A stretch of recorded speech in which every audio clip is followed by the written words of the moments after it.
दिल छू जाएगी ये कहानी। कहते हैं गरीब पैदा होना कोई बुरी बात नहीं होती, लेकिन गरीब मर जाना सबसे बुरी बात होती है। इसी विचार से प्रेरित अमित बचपन से ही पढ़ाई में और उन सभी चीज़ों में जी जान से मेहनत करता आया था जिनकी वजह से वो ज़्यादा पैसे कमा पाए। उसने अपना पूरा बचपन गरीबी और आवश्यक चीज़ों की कमी में गुजारा था, लेकिन वो हार मानने वालों में से नहीं था। अगर सही दिशा में मेहनत की जाए तो मेहनत रंग जरूर लाती है।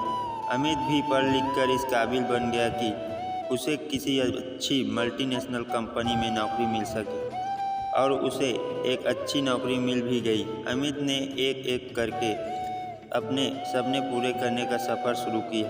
पहले छोटे छोटे सपने पूरे किए, फिर सही उम्र होने की वजह से शादी कर ली। अगले ही साल एक सुंदर बच्चे का बाप भी बन गया, लेकिन इन सब में उसके सपने पूरे करने का सफ़र रुक गया। उसे इस बात का कोई मलाल नहीं था, लेकिन बचपन से लेकर जवानी तक उसका एक बहुत बड़ा सपना, एक अच्छी बड़ी कार लेने का, वह हमेशा उसके दिमाग में चलता रहता था।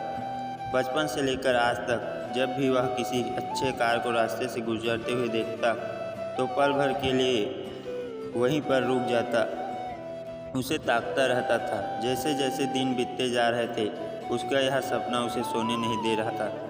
उसने इस सपने को पूरा करने की ठानी और थोड़े थोड़े पैसे जमा करना शुरू किए। कुछ वर्षों में उसने इतने पैसे जमा कर लिए कि वह अपने सपनों की कार ले सके, और एक दिन वह सारे पैसे समेटकर उस कार को अपने घर पर ले आए। उस कार में बैठकर उसे लगता कि उसने जीवन में कुछ बड़ा हासिल कर लिया। उसे जीत की संतुष्टि मिलती जो कुछ हासिल करने पर मिलती है। वो जितना प्यार अपने 5 साल के बेटे के साथ करता, उतना ही प्यार अपनी कार से भी करता था। हर दिन खुद अपने हाथों से कार को धोता और उसके पार्ट को अच्छे से चेक करता। एक दिन वो अपनी कार को धो रहा था, साथ में उसके 5 साल का बेटा भी कार के आगे पीछे पीछे खेल रहा था। अचानक उसे कोई आवाज़ सुनाई दी। उसने कार के उस तरफ जाकर देखा जहाँ उसका बेटा कार पर पत्थर से खरोच रहा था। अमित को लगा जैसे उसका सर गुस्से से फट जाएगा। उसने बेटे को हाथ को काफ़ी ज़ोर से पकड़ा और उसे बुरा भला कहने लगा। बच्चा दर्द के मारे रोए जा रहा था, लेकिन अमित का गुस्सा शांत नहीं हो रहा था। 2-3 मिनट बाद जब उसने बच्चे का हाथ छोड़ा तो उसे समझ में आया कि ज़्यादा जोर लगाने की वजह से बच्चे की हाथ की उंगली टूट गई। जैसे ही अपनी गलती का एहसास हुआ, वह अपने बच्चे को लेकर अस्पताल गया। बच्चे की उंगली टूट जाने की वजह से प्लास्टर बांध दिया। जब अमित अपने बच्चे को मिलने गया तो बच्चे ने पूछा कि पापा, मेरी उंगली कब ठीक होगी। वो उसके सवाल का कोई जवाब नहीं दे सका और बाहर आकर अपने किए पर पछताने लगा। उसे एक बार फिर से उतना ही गुस्सा आया जितना अपने बच्चे पर आया था, लेकिन इस बार गुस्सा अपने आप पर और उस कार पर था जिसकी वजह से उसने अपने मासूम बच्चे को हानि पहुंचाई। वो गुस्से को शांत करने के लिए पार्किंग में पहुंचा जहां पर अपनी कार लगाई थी। वहां जाकर कार पर लात घूंसे बरसाने लगा।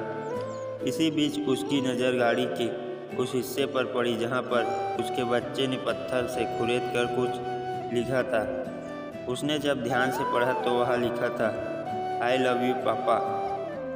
उसे पढ़कर अमित की आंखें और दिल दोनों रोने लगे। दोस्तों, आपको क्या लगता है, यह कहानी सिर्फ अमित की है?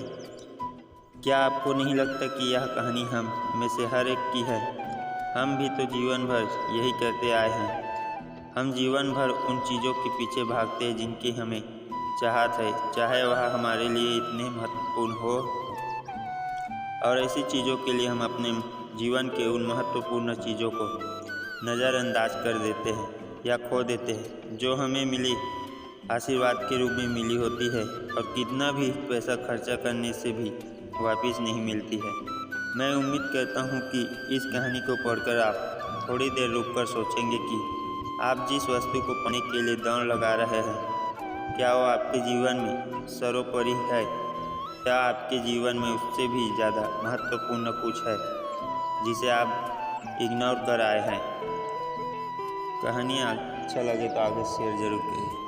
धन्यवाद।